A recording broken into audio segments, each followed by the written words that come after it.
Okay, so let's get this started here. Sorry about the delay.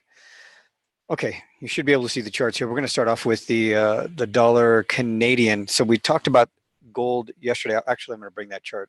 I'm sorry, not gold, oil. We talked about gold this morning, but one of the things that we wanted to start off with was the oil. So oil, yesterday we were talking about this range of consolidation and how these indicators, so I'm not going to get into too much detail in this particular update about how I use these indicators to spot and confirm or help me confirm tops and bottoms. Now, there's a couple of different ways to think about tops and bottoms anyway before you move forward, at least the way that I do it. And the first thing that I think of is, even though I'm able to identify a top, if I see a reversal candle pattern, is it really a reversal and will it drop significantly from that high? Or is it just an area where it could be a top in price, even if it's just temporary, and it just moves into a sideways consolidation? In other words, is there more to this uptrend than what I see at that time? So yesterday when we were looking at these indicators, I mentioned that it looked like it was going to be a temporary range of consolidation and then maybe more follow through to the upside. That's what we were looking for yesterday, and that's what I had mentioned in that update. I also posted some charts on the Facebook page. But these indicators, again, the ones that I'm going to be relying on primarily to identify and help me confirm tops and bottoms are the Bollinger Bands, the bands themselves, and then bandwidth and percent B. Right here, you also see Woody's CCI indicator. This one's a little bit choppy on this one, but I'm not always going to use these at the same time. I'm using, or I have Woody's CCI in here to sort of help me save some space and some time as I'm scanning through my charts. I talk about that in the membership area when setting up your charts. You know, normally you want to have a dedicated page for that particular technique. So if I'm looking for a possible reversal, I have a page for each currency pair that I use specific indicators just for the reversals. And then I have another page for that particular indicator that helps me identify and confirm breakouts and trade those, because there are different indicators that I use for breakouts, and then there are different indicators that I use to spot and identify and trade tops and bottoms. So this one continues higher. I've got a price target on the larger time frames. I'll talk about that in the update after today's, after we've got that in the books and everything's settled after the 5 o'clock rollover. We'll talk about these daily time frame targets. But I mean, there's a lot of activity here going on with oil. All you got to do is just follow along with the updates. I mean, you can pick a few people on Twitter or whatever. It's not going to be any moment by moment sort of activity where, you know, we're waiting for the outcome of a Brexit deal or some kind of a meeting or negotiation or some kind of a Euro crisis. This is a little bit different. I mean, we've got a few political things that are going on in the background and everybody's waiting for the outcome and the development of that. But there's a lot of speculation. And when I see something going on here in the oil markets, commodities, I'm going to be looking for opportunities here on the dollar Canadian. So the dollar Canadian printed this continuation breakout trade, and so far it's working out just fine. Now, I did not execute this trade with the trade copier. I did already have an open trade with the trade copier. Sometimes I'll have two trades open at the same time. Other times with the trade copier. Other times I'll have just one trade open at one time with the trade copier. This trade, however, I did call out in the live chat room. So right now I had a limited bonus offer where I would give everybody who subscribed to the trade copier a 2-month membership in the chat room, and then I extended it. So if you're interested in that, I think it expires actually in the next 24 hours, maybe just a little bit more than 24 hours are left on that, so that you can get free access to the chat room so that you can watch me trade. I execute these trades live with the trade copier, but I'm also calling out these trades. So there are additional trades. Sometimes I can't get some of those trades filled with the trade copier, but I can call out the trades by showing you the charts and then using my microphone just like this. So this is a continuation breakout trade. You'll notice that these indicators are very different than what you normally see with the reversal patterns and the reversal templates. I've got the Bollinger Bands, CCI, but not Woody's CCI, and then the MACD histogram. And then, of course, I use pivot points. I don't have pivot points installed on this chart, but I do use pivot points. I want to be aware of the center point, the fulcrum for the day, things like that. At times when a continuation breakout trade occurs and it stops right at the fulcrum, sometimes that could indicate a possible head fake and it'll drop back down. So you got to be careful with that. But I talk about how I use and incorporate pivot points in the membership area. I'm also offering my trading course as a bonus. So there's a complete membership area for the trading course with the subscription for the trade copier. There's also a continuation breakout trade here on the euro dollar. Possible take profit target down here at 1.1155. Now, if it doesn't reach 1.1155, I'm going to continue to manage this trade, watch to see how far it goes over the next day or so. It could take 3-4 trading sessions. It could take a day, day and a half before it actually reaches down here. If it doesn't and it stalls and it looks like it's just not going to go any further, then I'm going to lock in whatever profits we get, 20, 30, maybe 35 pips, 37 pips, something like that. I'll lock in those profits and make sure that at that point, I've confirmed that it's not likely to go down any further. Sometimes these continuation breakout trades, they stall. They just don't always reach the expected take profit level.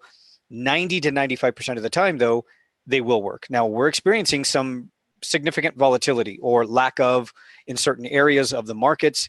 And then with FX, we're seeing some slight changes and some this is very, very similar to what we traded back in the summer of 2014. And I talk about the summer of 2014 quite a bit because there are similar characteristics that are developing right now leading into this summer for 2019. I'm not saying that it's going to play out the same way, but during that summer, when we got some clarity, we got some breakouts. Most of the trades were breakouts. And I remember 1 month we earned just about 6,000 pips. Now, I'm not saying that we can make or earn 6,000 pips every month. I'm not saying that. Every month is different. It's always different. It's always based on market activity. You can't produce the exact same number of pips every single time. I mean, you might get lucky, but if your trading system is based on political events, economics, interest rate cycles, money cycles, business cycles, all of that, if you take all of that into consideration and you incorporate all of that data and that structure into finding your trades even technically, there's going to be fluctuations. There's going to be variances in how many pips per month or per year you're going to earn. That's just the way it goes. Again, it's going to be based on how many opportunities the market gives me to find my trade setup. And that's directly related to how active it is. If there's a lot of anticipation, there's a lot of sitting on hands, waiting for trades, waiting for opportunities, waiting for news, or waiting for the possibility of a breakout, things are going to go sideways and flat. We talk about the the dollar yen, and how flat it was last Friday just before Easter. That was exhausting for a lot of people to sit there and stare at the dollar yen. I remember looking at some comments on Twitter and Facebook that people were just really struggling with just how flat it was. There's just a lot of so different things. Holidays can also have an impact. All of that can have an impact. So again, that changes sometimes how likely it is to reach the final target, or should I consider locking in whatever profits we have at that point and then looking for another trade opportunity. Now, at the same time, we are also looking for a possible setup here on the euro yen. The euro yen continuation breakout trade. This is a little bit different. It wasn't an uptrend, and it's starting to break down some of these key support levels over here to the left. We've got that pullback center that was April 16th. It took out that low there. It looks like it's still in a downtrend, but at one point it may find some support because it is a bit choppy over here and then bounce significantly. And if it does, we're going to keep an eye on this because it might give us another opportunity to sell this pair and trade it down to possibly the 124.75 area. So this is something that we're going to be watching for. I would rather see a pullback, retest maybe the level that it broke out of, one of these two support lows, and then a reversal. That could take some time if that actually happens. So we're still on hold. We're still waiting for this opportunity. I'm not trading the pound yen just yet. And I did have a loss on the pound dollar this morning. So we traded the pound dollar on an HL30 to the upside. That was a winning trade. And then a few hours later, we had a small continuation breakout trade to the upside, and that reversed. That's what stopped me out. And now we're back into these other trades, going long dollar Canadian in the chat room, short euro dollar, the trade copier, looking for another opportunity here on the euro yen to possibly go short. And if it stalls here, and if it doesn't go any further and it looks like it's going to reverse, again, I'm going to use this information to perhaps trade this back up if it gives me an opportunity, and then lock in profits on the euro dollar. As far as going back to this chart here, after the breakout this morning and a move, it's nice. It helped sort of correlate not only what we saw in the dollar Canadian with the expectations of economic data tomorrow, but what we see here in the commodities market, oil specifically. Dollars rallying, gold is dropping. So it's going to have an impact sometimes on these currencies, the commodity currencies. But as I said many times, I won't trade the dollar Canadian or the Australian dollar unless it's either significant economic data that's a big surprise and is clearly something that I can trade safely with the news, or a serious breakout. Something's going on that will be sustainable as far as identifying the breakouts in the commodities, and then also correlating that with these two indicators, these two commodity currencies. The indicators are going to have to line up to give me the signal. I'm not just trading commodity currencies just because of what I see with oil or gold. That's not how I do it. I see and look for, and I also trade futures. So the same system that I'm executing and using to find trades, profit from trades in Forex, I'm using the same system to trade futures. So I'm trading gold and oil and index futures using the same system. So I need to see the same setups, the same continuation breakout trades. I'm looking for the possibility of reversals, all of that. Everything that I'm talking about with Forex, I'm doing the same thing with futures. Obviously, the timing is going to be a little bit different with futures because futures markets only open for certain hours of the day. It's not like 24 hours a day with Forex. So I've got to be careful. There's going to be a more active time with futures. So again, that's a different, I'm using different time frames for those charts. Along with the 1 hour, of course, you're looking at the 1 hour right now for oil. I'm going to show you Japanese yen futures as well. But if you want to know and learn more about how I'm using this system to trade futures, it's in the trading course. Again, the trading course is a bonus with a paid subscription to the trade copier. So we're going to take a look at see if I can pull this up here.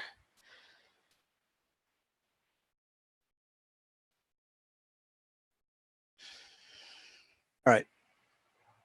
2 more clicks here, and we should be at the Japanese yen futures chart. 1 hour time frame. I'm sorry, this is a daily time frame. So yesterday we talked about, and I use this one along with a couple of other charts that help me confirm opportunities when I'm trading the yen. The dollar yen, yen crosses. Yesterday we were talking about the possibility of price here on the daily time frame for the Japanese yen futures holding at this support level. It still continues to hold. We were looking for a bounce. The bounce has already sort of developed and taken off a little bit, but there isn't a whole lot of momentum behind this one. You can look at these volume levels. We're still not seeing significant volume, and I think it's really important for you, if you have the opportunity, to confirm your trades, even if it's in Forex, to confirm your trades using volume levels. Volume is a very key indicator for me. If I get the opportunity, I'm going to be using futures to help me confirm trades with Forex. It's not always possible with all currency pairs, but every once in a while you're going to get an opportunity like this where you can see things correlate. With this breakout here that developed back in December, we traded this breakout, and I looked at this continuation breakout trade here with Japanese yen futures. When you're looking at this chart, it's not a cross pair. It's not, there isn't anything else on the other side of it. It's just yen strength. When you see price breakout, we had a price target back up here with this breakout on the daily time frame. Again, Japanese yen futures continuation breakout trade. This is yen strength. So we were able to find a continuation breakout trade on the dollar yen, indicating yen strength, which would be to sell dollar yen. And that's exactly what we found. I've got some videos on the website that show that particular day in December with this breakout to the upside here, Japanese yen futures, confirming and setting up the same trade that we executed on the dollar yen. We sold the dollar yen to the downside for 55 pips. Again, it was a good, clean, smooth trade. Confirmation here. You don't always get confirmation, but we're looking for confirmation. We want multiple forms of confirmation. This isn't the only chart that I use to confirm my trades on the dollar yen. Again, this support low continues to hold. How far it's going to go? Well, we can see some multiple levels of resistance in here. I've got that old trend line drawn right here. This helped develop and confirm the breakout from December. It could be a small, tight range, and it could continue to go sideways. So let's go to that chart right now. I'll show you the chart. So this is what we were talking about. This is the dollar yen. It is still inside of this range of consolidation, which lines up with what I'm looking at on that the Japanese yen futures chart. Same thing. I'm going to continue to watch the Japanese yen futures. I'm watching the 15-minute, the 5-minute. I'm watching the 1 hour. I'm watching the daily on the Japanese yen futures chart. I'm watching the 1 hour chart here on the dollar yen, waiting for that breakout. If we see more Japanese yen strength, then I would expect price to come back down here to possibly this support low and print a continuation breakout signal candle. You can see that there's quite a bit of divergence if it was to happen right now. Obviously, this is going to take a little while, and the yen can continue inside of this consolidation for another few days, maybe even the rest of the week. It is very, very possible. This is the consolidation range that I was talking about last week, just before the, see if I can move that out of the way. So that's the consolidation range I was talking about just before Easter, how flat it was. I mean, we're talking about 18, 19, 20, 21 hours here of just nothing. I mean, it just really wasn't going anywhere, and we got to wait for it. So that's okay for me when I'm trading. Obviously, I'm not going to stare at one particular chart and force a trade if there isn't one. It just means stop looking at this chart. There's, it's not doing anything. That's exactly what it tells me. And then it tells me to go on and look for another currency pair somewhere that might be moving and creating better setups. So as it's moving sideways, I'm going to continue to come back to this one and update my charts. If I see a spike low or a spike high, things like that, I'm going to continue to make adjustments to my resistance and support, which is going to help me better identify when that 1 hour candle breaks out of that range. So I'm going to wrap it up here for this update, and then we will start another update just after the 2 o'clock rollover to see if things are a little bit different, what changes, where things close, and then we'll start looking for some HL30 setups.